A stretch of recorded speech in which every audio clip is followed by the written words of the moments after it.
and we're glad to have him aboard. Our producer, John Burgess, is in Kansas City, and special guest star today is Ray Oliveras, who's out in Orland, California. So, but before we begin, what I want to do very quickly, very briefly, is go over. I want to share with you kind of a brief summary of what we're going to do today, and then some of the programs we've got coming down the pike here over the next several months. We're going to have 2 or 3 series of programs kind of running concurrently. This is one of them, and this is a real fundamental beginners program that we've got. Getting bees, packages, nucleus, colonies, full-size colonies, and swarms. They're real fundamental, and they're for the not quite yet beekeeper. That's who they're aimed at, which is a lot like the magazine that we just started, Beekeeping Your First 3 Years. So what we want to do is have a series of, we'll have Getting Bees, what's the best way, then the next time we'll be getting them installed, and then over the next several months, some regular routine summer management tricks. But interspersed between all of these things, we've got some really special programs, and I'll just give you a hint on the one coming up on December 8th. What we've got coming up on December 8th is What's New. And we've got the good folks from Brushy Mountain, from Man Lake, from Better Bee, and from Blue Sky, who are going to bring out some of their newest, best and brightest products that they're going to have in their catalog after January. So you're going to get to see them before their catalog comes out. So pay attention to that. That's going to be a good show. Excuse me. We've got more of the same coming up, more new products coming up after the first of the year, and we'll be able to share that with you. Watch for announcements in the buzz on our webpage, in your inbox, and we'll get you going on that. So without any more ado, let's get going on this one. Getting bees. Let's start with packages. John, what do you got coming up here? If you've been around beekeeping at all, then you know what a package is, but we're kind of talking to the folks that haven't been around a whole lot, and I want to talk just a little bit about what a package is. You can see the pictures there. It's a wooden wire screen. I've got some over my shoulder here. It's a wooden box with a screen on 2 sides. There's a can inside that holds feed for the trip from the bee yard to your yard. A package producer will put in 3 pounds of bees. 3 pounds of bees is running about 10,000 bees, about 3,000 a pound or so, and a queen. Now, the queen and the bees don't know each other. The bees come from one colony and the queen comes from another colony, so they spend some time in that package getting to know each other until they get to you. The packages in the U.S. are primarily produced in the southeast part of the U.S., down in Georgia, Florida, down in that part of the world, or out west, and that's one of the reasons Ray's with us today. So your bees are going to come from probably either one of those 2 locations. They've been made out of wood and wire screen, I'm going to say about 150 years. They were invented by, the package was invented by A.I. Root that long ago when he wanted to get bees from one place to another and not have them overheat and be able to have a way to feed them in transit. And they've been used that way until just now. However, and John, show me the next picture. Meet the Bee Bus. Showed up last year. It's one of the first innovations in packaged bees it's the first one that I've seen since I've been here. Certainly the first one in a long time. It's made out of plastic. They're interlocking. You can see the hooks up there in the upper right-hand corner where one package will hook to another, which makes them easy to pick up a whole bunch of them. Stack them on a pallet, and they're interlocked, and they're rigid, and if you're running a forklift and you want to move a lot of packages, it's a real boon. The top or the end can be removed so that you can let the bees release from either of those. It's got a metal can in it, and like the other ones with feed in it, there's 3 pounds of bees in there and a queen, and so far they're coming to us with no deposit, no return. So once you got one of those packages, you got it forever, but I suspect that that's probably going to change. So when you're looking to get bees, one of the most common ways, and probably one of the easiest ways to get bees is to find somebody selling packages. Now, the U.S. Postal Service will send you one in the mail. You can go to one of the journals, call up one of the package producers in either California or down in the southeast part of the U.S. and say, I want a package, and they'll send it to your post office, not to you. Post office will have your phone number on that package. They'll call you up and you'll come and get it from them. And they like you to do that in a hurry because they don't like having a lot of bees around. You can also get them packages, or it's real common to have packages come. Somebody nearby in your local area will either arrange to have shipped to them, or they will go and get a truckload or so of packages. And on a certain Saturday in April or May, they'll give you a call and say the packages are here, and you go and pick them up. And that's where the adventure begins, and we're going to talk about that next time. But getting a package home can sometimes be kind of exciting if you're not used to it. But one of the ways, one of the ways the packages get to that local distributor is to have a package producer bring them to him and or her, and that's what we want to talk about next. And I got Ray Olivares here from Olivares Honeybees, who does just that. Ray, welcome aboard. Glad you could make it today. Thank you. Glad to be here. So, Ray, John, let's take a look at Ray's pictures here. And Ray, tell us what we're looking at and where we go next. Well, what we're looking at here is there's a frame there up in the upper left-hand corner of the actual shaking process. So just about this is actually, we're shaking here. You can see the almond trees in the back. And they still have some blossoms on them, and that's a little bit earlier than we actually shake for packages, but we're already shaking bees for cell builders to start raising the queens. So in order to get packages shipped out around the end of March, first week of April, we have to start raising queens around February 20th, 21st. It all depends on the weather. And when we talk about being delayed on shipments, that's usually the first thing people want to know is, are the queens going to be mated? What's the weather going to be like? And we'll delay the whole season by a week or 2 weeks sometimes. It doesn't happen very often, but our primary concern are that the queens are properly mated, and we know that by our caging percentages and just tracking the day-to-day weather and going out and watching the queens mate in the field. So they're shaking those bees up in that left-hand corner, and to the right you'll see the queen in the excluder. So that shaker box is what we call them. It's a screened area down below with the door that you can open, and you can see on the bottom right-hand corner the door and shaking the bees into the funnels, and so we can weigh them. And like a 3-pound package, we'll shake actually 3.5 pounds of bees, just to make sure that we're putting out the best product, because you can see the package there. That's a pretty full package of bees. Now, you can also overfill those, and talking about the shipping and everything, that's the most nervous time of the year is when we're shipping these bees across country. We have lost loads before due to accidents or being trapped in the snow and not having the proper transportation. So that's something Kim will show you a picture here in a minute of our transport vehicle. But the upper right-hand corner, that's a queen. You can see the dot on her. We shake into these excluders, and we shake by hand so that we're getting the youngest bees, because when you shake into that excluder box or basket, a lot of the older bees will fly, and you'll also see there's drones in there with that queen, so they cannot fit through there and get into the shaker box below. When we shake packages, we don't want drones in there, because the drones are not going to do anything for the person that's installing that into their hive.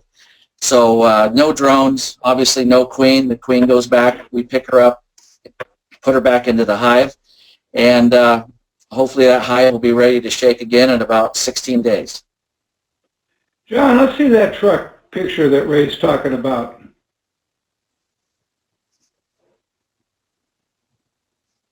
Yeah. Okay. Tell me about that, Ray. Well, when we first started shaking packages, again, we were, I wish I had a picture of our first trailer that we had. We pulled with a pickup. It was a gooseneck spring ride, kind of rough on the bees. We could only haul about 1,000 packages at a time, and that was a lot. Air flow was a nightmare, and so and regulations. Now, if you're going to go all the way to Pennsylvania, it's 45 to 48 hours. You can't do that legally unless you have a commercial vehicle and you have team drivers. Because a lot of people ask us constantly, can you stop by my place and drop off 400 packages on your way to Queenwright in Ohio? And it's like, no, because things happen. So people don't show up, people are late. These bees, we get them on the road and we get them to one place, one distributor, and then they get distributed from there. But this truck is air ride. It's got 2 generators to run the fans. You'll see the openings on the top of the truck. Those are all fans up there. The bottom row is just places for the air to get in. We have built in a false floor and have a separate fan system up towards the front, and you can see that at the front of the trailer. There's a bigger door that blows air through the bottom floor, up through holes, through the packages, through the gaps in the packages, and then the fans in the top will suck the air out. So we can move all the air that's in there in about 50 seconds, or I don't even know if it takes that long. So the key to this whole thing is airflow. And we used to have 15 different temperature probes, and we could read them all in the cab of the truck, but by the time you got there, you were a mental mess. It's amazing how the heat fluctuates every 10 minutes in that truck. So we got rid of those so that you could function like a normal person. Well, that's a pretty amazing piece of work there, Ray. I was out and visiting you and saw one of your earlier models and was impressed. But this is certainly a step up, and I'm hoping that people appreciate the fact that that you've put into this, that their bees are going to arrive fresh, ready to go, and healthy. And that's a good way to end the package part of it. We've got coming up, the next way to take a look at how to get bees is a lot of people buy nukes, and a lot of beekeepers make and sell nukes. And Jim, too, is going to tell us a little bit about what they are, how they look, maybe some things to think about and questions to ask the people that are selling them. Jim, you ready? Hey, Kim, thank you, Ray. Really impressive. Before I do my thing, Kim, I know time is always critically short, but Ray, I wanted to comment that by slowly, over a great length of time, growing old, I remember when you used to get a 2-pound, 3-pound, 5-pound package in the mail with a hole knocked in the side of the screen and bees leaking out and 2 inches of dead bees in the bottom. And you'd call someone and complain, and more often than not, they'd send you another package or something. But as these bees have become more and more and more expensive, it's not funny now. The postal system doesn't, I mean, they do fine, so far as I know, UPS, we've tinkered around with that. But there's a group of people, and you're certainly king of the hill, that have developed customized transportation systems. So one of the huge things that's happened in my experience is rigs like this truck that delivers the bees to drop points, so people aren't going helter-skelter, ordering, shipping, running down to the post office with another load of bees. This has been a major change, and I think that change has occurred because queens are no longer $1.75, $2.25. They're all over $25-30. The packages, you can put a kid through a month of school. No offense, Ray, I'm just kidding. But the packages are pricey. So I like this. There's a cowboy-type mentality of people that run all over the country hauling these bees around so the rest of us can conveniently pick up a package of bees in nice shape. So I didn't want to cut in.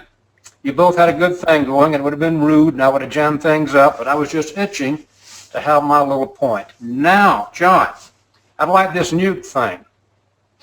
I didn't mean to collect nukes. This is just what I happen to have. I love these things, and I've already mentioned slowly over a long time, getting older and older. And I think I like these small boxes because they're small. When you go in and you see these mountainous beehives, 3 deeps and 3 supers, and that's just like catching way too many fish. I mean, all I wanted was just a few pounds of honey. These nukes that I set out ended up being a comment I didn't mean to make. Oddly, I want to start with number 4. That's a 5-frame, deep, kind of standard, old-fashioned, had these boxes in 1930. Nothing much has changed. It's a junior beehive.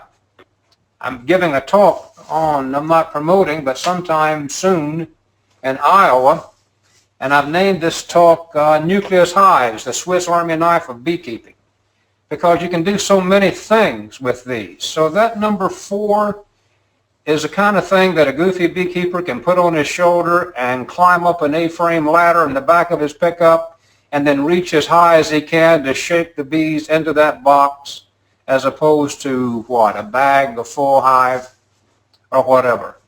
Everything else beyond number 4 is a variation on a theme.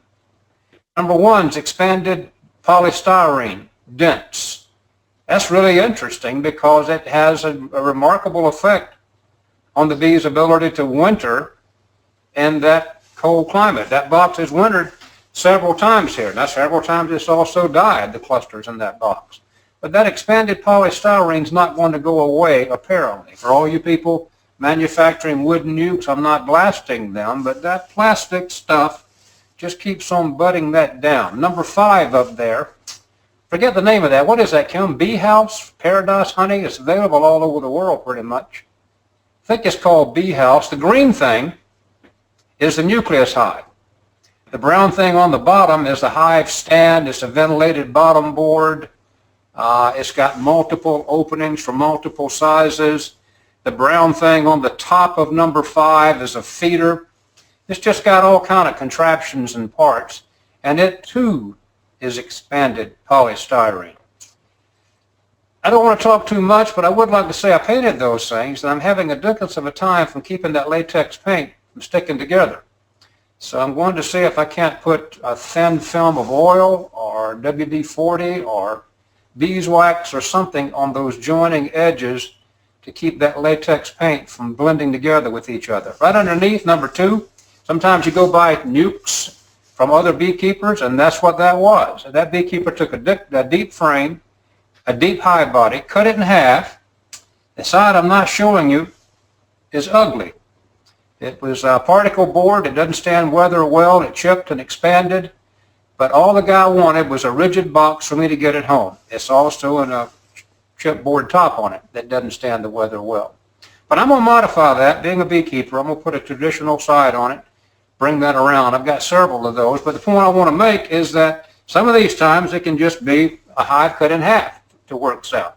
That unit on the number 3 on the right side, for all practical purposes, that's just a beehive that hasn't grown up yet to be full size.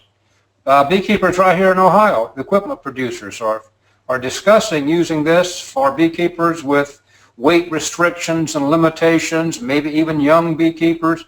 All the parts and pieces are there, made out of cypress. That's a clue as to who makes it. And that is just a small beehive. It's going to swarm its happy self to death. But at least you're out there chasing swarms and having a good time. That'll come up later in the presentation. Number 6, one quick comment. That's nothing but corrugated board. It'll fold flat. I got story after story, tops blowing off in high wind, whole units blowing away, storms coming in, rushing back out, putting the whole load back in the box truck so they wouldn't blow away. But if all things work well, that's a fairly cheap box. Has all the amenities, bottom board, screen bottom, entrance, and whatever. So for a quick use, maybe 2-3 times, not bad. So I didn't mean to make a statement, but I'll finish on that top one. It's a baby nuke, and my stars, how many baby nuke sizes there are.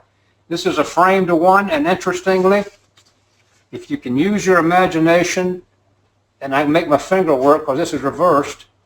That's BZ's queen cup there. And all around the bottom here are drones, so obviously it didn't take. But you can see that's a 6 and 5 frame cut in half. So there are no standard nukes. John, let me see another picture, please. Not there, nope, there you go, good one, good one. Well, I'm getting kind of nauseated here. Stay on that one, that's good.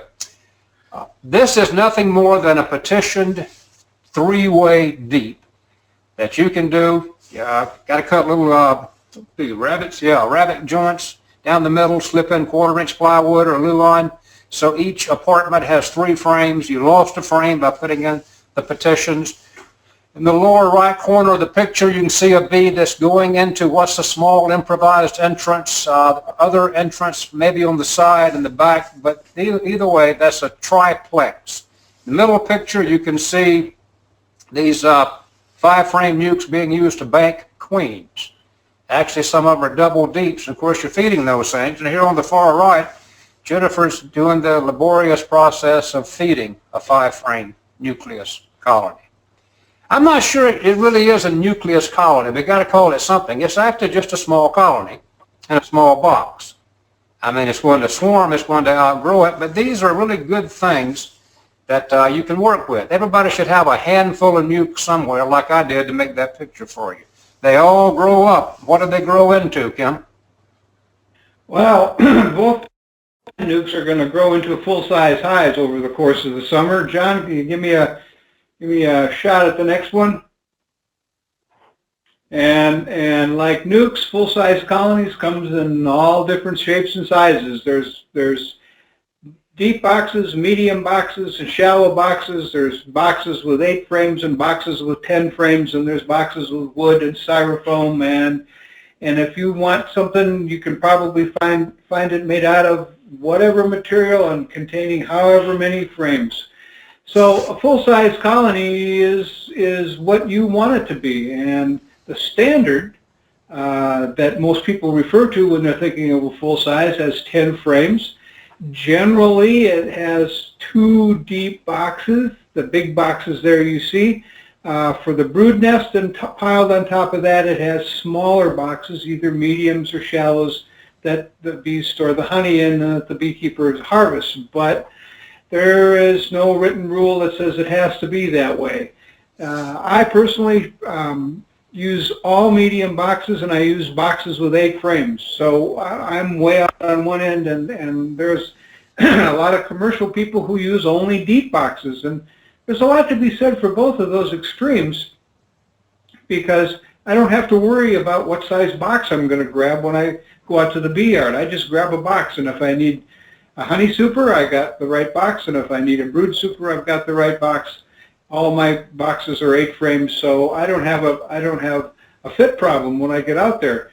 That's something you're going to want to think about when you get to your bees. If you're going to get a nuke, and you talk to the person and he says, yeah, I raise my nukes in deeps, well, you better have something to put them in when you get home that accommodates the size of the frame that was in the nuke when you got it. Or you find somebody that has nukes using the size of frames that of the equipment that you have. The nice thing about full-size colonies, of course, is that you get a lot of bees, and it takes a lot of bees to make a lot of honey. And it takes also a lot of bees, and they're going to do what? If you're not on top of management and you're a little slow in the spring, or they're a little fast in the spring, or like I am, my problem is I'm on the road a lot in the spring. The population gets big, and the colony is thinking about it's time to divide. The weather's right. There's a lot of food coming in. We've got a year-old queen now after the first winter, and it's off to the swarm. And that's how a lot of people get started with bees, as a swarm lands in their yard. You got that picture up, John? You go outside one morning and bang, there's 10,000 bees hanging in a tree in your front yard. And the first thing that crosses your mind is, you know, I've always kind of wondered what it would be like to be a beekeeper, and then you're on your way. So Jim, tell us a little bit about swarms. Yeah, you are on your way. Years ago, I used to get the oddest calls from people who could only be described as odd. Most people who came home and found this hanging in their yard would scream and shout and run around, spray it with a water hose, hit it with chemicals or whatever to try to get this death-defying creature thing gone. But yet, every now and then, there was a goofy person who would shake them into the oddest contraptions. It used to be nail kegs, when nails actually came in kegs, or dresser drawers. And then I'd get a call a month or so later, what do you do with these things now? They're hanging out front, they're all over it. How do you get them in a regular height? These things did two things. They started a lot of people, but they selected for the person with the personality to have an interest in this kind of beekeeping thing. And it's still exhilarating. Varroa, diseases, and in some cases Africanized bee swarms have kind of dampened the enthusiasm in some areas. But I got to tell you, I wrote about it in Bee Culture. Just this last year, I didn't feel like putting equipment in storage barns and whatever. I'm just a one-man crew. It's going to sit outside anyway, so I left it stacked up neatly. And I captured 1, 2, 3 swarms. Now, I can go with 1 being mine. I could go with 2 being mine. That third one, that was somebody else's bees. And that's one of the most enjoyable things, is picking up somebody else's bees. I mean, it's free. It's just money hanging there. So when these colonies shown in the left picture down below, looks like they're sitting by, I can't tell, short crop cucumbers, melons or something, and they're really built up nicely, young bees, off they do go. So it looks like just the premium thing to pick up. That one in both pictures are low to the ground. I've written time and time again and admonished people, don't do heroic things to get these, but it's just such a call. If you have that type of personality, there's just essentially nothing you wouldn't try to get that thing done. Right outside the window here, in a locust tree, very top, I did the calculation, 62 feet high off the ground. I had about a 5 or 6 pound swarm hang there and just tantalized me. Right behind me, fairly close, beyond that wall, fairly close, 2 neighbors who tolerate my shenanigans. I didn't want to upset them, but I tried everything. I tried a bow and arrow, shoot a lion up. I tried a weight that you use when you're throwing it over limbs to prune trees. They're up there. You ever heard bees laugh? I could hear them laugh that high up.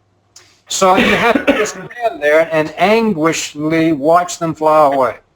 I've been told the queen's usually on the outside of these things, and we're not going to discuss exactly what to do with it, but the queen's probably on the outside, and if you're quick as a snake and can grab her, you can kind of, most of the time, slow them down, put her in a box, like anybody has a box on them. We used to have match boxes. Whatever happened to those?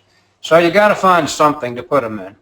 But the problem with using these to get started in beekeeping, even though they're kind of coming back, seems like there's not as many swarms as they used to be, and they can come at the worst time. I just picked up a swarm this year right over here in a tree that was mine as I walked out the door fully dressed to go to calling hours of a friend's mom who had passed away. And then you make the decision. Calling hours, swarm. Calling hours, swarm. I thought I was ingenious. I blew off the calling hours, hived the swarm, and went to the funeral the next day. So you're always compromising on ways to capture these things that are here. Yes, Kim, these are exhilarating ways to get involved in these things and to get started in beekeeping. Ray, you said a lot of these carry mites, and that you need to still watch for mites in some of these swarms. Did I misunderstand? Or? No, what we were talking about the other day is that what you need to watch is, depending on the time of year, this is usually the older bees and the old queen that leave when they swarm. So depending on where they come from, if they're coming from your hive, you kind of know the condition of your bees, the mite levels, things like that. If they're coming from somewhere else, you don't know how people are taking care of their bees. So what I would do is if you catch this swarm here, like these pictures here, that's the one on the left is probably actually 2 swarms. Let the queen establish the colony, get some brood, and then requeen it, because that queen is probably going to fail before the end of the year, and you won't. What I see with swarms, most people don't get them through the winter, and they can't understand why. Well, it could be a 2-year-old queen as far as that goes. Yep. So we want to requeen them, and then do some tests, see where they're at on their mite levels. Nosema could be a problem. The saying out here in California, your bees are as good as your neighbors. And unfortunately, that's a pretty good way of looking at it, right? Well, it's pretty much part of the way of life now. Yeah. Yep. Pretty quickly, kind of wrap this up. One of the things to think about this, all 4 of these, is if you think of a package as sort of a toddler just getting started learning to walk. And then you move upstream a little bit and you're looking at a nuke, and you got a teenager you've got essentially, like Jim said, an established but small colony. It's going, it's got a queen, it's got brood, it's got drawn comb. It's got all of the things, it should have all of the things necessary to become a full-grown adult, and that's when you get a full-size colony and you hit the ground running as a beekeeper. You set it down that day, and that evening you're doing something, because that colony is suddenly, it's going, and you better be paying attention. So which one of these is going to be best for you when you're going to get started next season? That's what you want to be looking at here. You know the ins and outs of all 4 of these, the good points and the not so good points, and how much work is going to be involved. And we hope we've given you a little bit of background, a little bit of foundation to make some better decisions. Stay tuned, and we're going to have, once you get one of these, getting them established. So, John, do we have some time for questions? We sure do. Kim, can you hear me okay? Yes, I can. Okay, excellent. The first question that we got is from Sarah, and the question is, if we purchase bees from the south, how can we ensure that we don't get Africanized genetics if we don't want that aggressive quality? A good question, and one certainly to take seriously, and it's becoming more of an issue as these bees are spreading a little bit east and a little bit north, and around, even no matter where there's bees, the probability of African genetics exists. Most of the bee breeders that I know are being real careful, and they continue to test. They're either looking at morphometrics or they're doing genetic tests to make sure they don't have them in their lines. But Ray and Jim, what do you see about being done to make sure that that doesn't happen? Ray, you go first. Is there anything near you? Yeah, you get down into Southern California. I've heard reports up a little bit farther, but it's really hard to gauge, because there's a lot of people, it's hard to get packages. We have standing orders. I wish we could do more, but we can't. But people are getting bees out of Texas and Florida, shipped to California, and bringing Africanized traits in.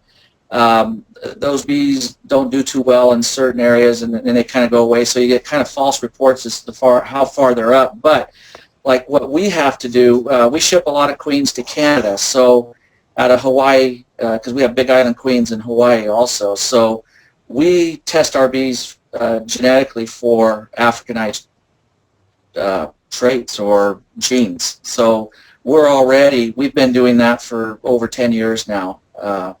And so that's part of our program is the testing. I think one of the things that you can count on from no matter where you're getting bees is that the people who are raising queens and raising packaged bees don't want mean bees. I mean, no more than you do, and they're gonna get them out of their operation once they run into them. Right. So it's it's not that, and also that they keep their drones flooding their mating areas so that they know that their queens are mating with the drones that they want them to mate with. So the probability, even in heavily Africanized areas, of getting a problem remains really, really low. I think There's other things that you probably should worry about more or be paying more attention to. You got another question, John? Jim, did you want to add anything on that, or? I didn't have anything else to add. Ray covered it nicely when he said that nobody wants to produce queens that have that. I think the queen's the key. You may have some feisty bees, but they're going to be going pretty soon. And what the queen replaces them with is going to be what you've got to deal with. And if the queen is properly bred and maintained, then you're good to go. So there may be a moment or two in the first days of the package, but that passes fairly quickly while the queen gets her stock going. Thank you, John. Jim? Okay. Ray? Next question is for Jim, and it's from Mary. And I'm going to toggle back to one of the slides that you talked to, Jim. And what you wanted to know is, can you tell us where you obtained the different nuke equipment, number 1, number 5, and number 2? I'll do my best. I've had some of this stuff a long time. Number 5 is available in the U.S. from suppliers here. Kim, is that not Brushy? Better be? Not Better be. Yeah, Brushy. It's from one of the main suppliers. Yeah. And right up top, but they're available in the journals. The company that makes those advertises them in the journals. It's in the journal right now. It's called Bee Box from Paradise Honey. So I'm sure if you go on the web, that's number 5. Number 1, you asked about? What were the numbers, John? 1, 2, and 5. Number 1 is very old, and I got that in British Columbia, and I actually filled it full of stuff I bought and had it shipped home. So I don't know the location of that anymore. It's one of the first ones, and it's not ventilated well.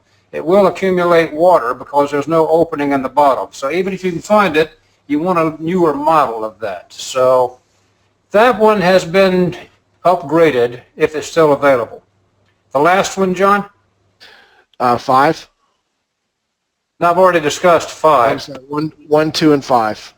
1, 2. Oh, 2 is a homemade thing. That's actually a deep high body just cut right in half.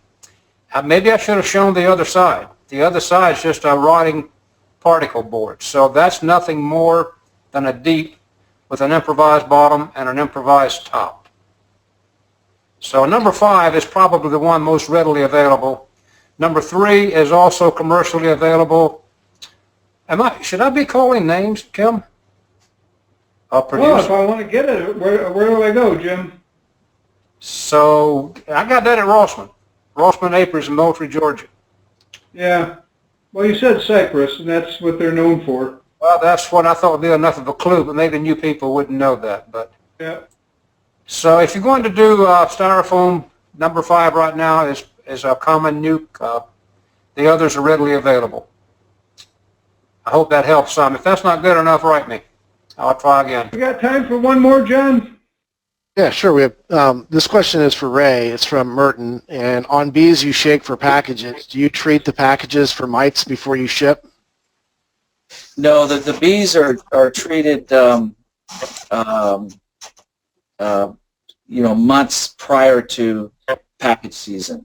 We don't like treating 2 or 3 months before because we're always worried about residues or different things like that. So the bees, the packages are pretty clean. In fact, very clean. In fact, what we find with package bees, one advantage to package bees is that you're starting when you start with a nook, and a nook is a wonderful way to start, but there's 2 things going on there. And then again, it goes back to who you get your nooks from. If you're doing your own nooks, you can ensure that you don't have mites and Nosema serena, these different diseases.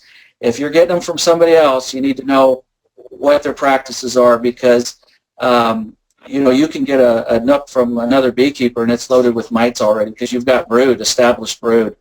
And packages, what's nice about packages is you're starting broodless. Now you got to get them going. That's the hard part. But you could almost get into the fall with very little mite treatments.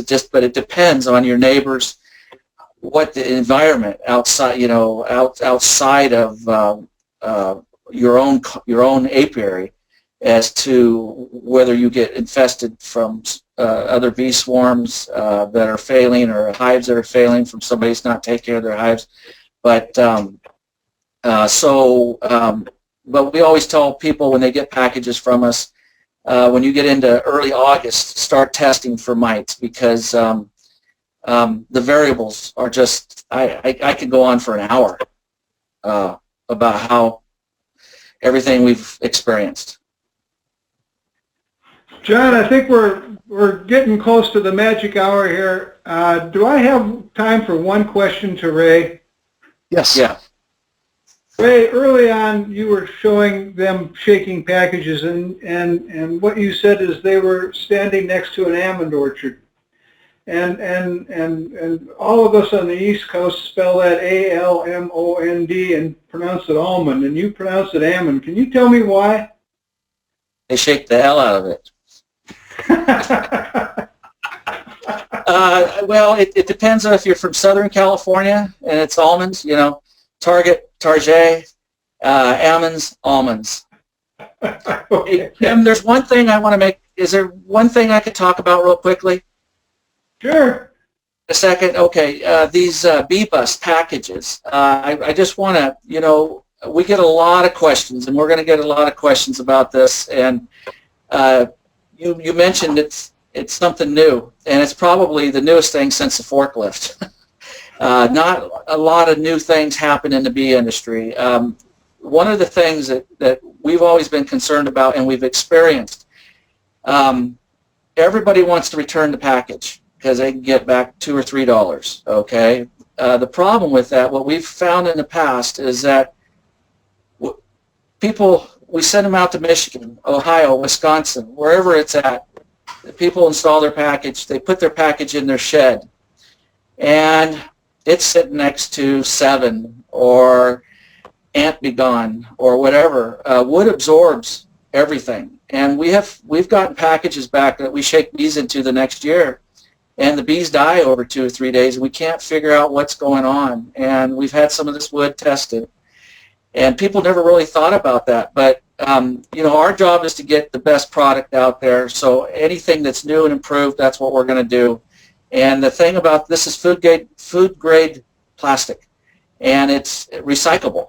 So, and we have had quite a few packages in the past. I've heard this from Kevin Ward, from Leonard Pankratz, from Cameron Conan, about bees just dying in the packages within hours. And we never really thought about that. And there's thousands of them coming from all over the country. And so that's one thing we want to eliminate. And one thing we're going to be going to also is the gel can, as soon as they get that dialed in. And that's another story by itself. But it's also an improvement. And it's different. Those bee bust packages, Charles Linder builds those. I ignored him for 3 years because it was new. No, this is the way it's been made for 50 or 100 years. I'm not going to try this. As soon as we got a hold of some and used them, my guys won't touch the wooden ones. These plastic ones are easy to use, and you know, they're my guys like them now. So, but I didn't want to change for about 3 years. Ray, Thanks, Ray. Beekeepers are going to have to find something to do with this. I mean, I was wondering, can you put a potted plant in this thing? Can you fill it full of nails and screws? So someone's going to come up with some justification, because you can see how it hooks together so nicely. So this wants to be something after it's a bee package, and beekeepers will figure that out, guaranteed. So stand by until you start getting pictures. All right, Kevin. Okay. Packages and nukes and full-size hives and swarms. That's the four of the most common ways to get started.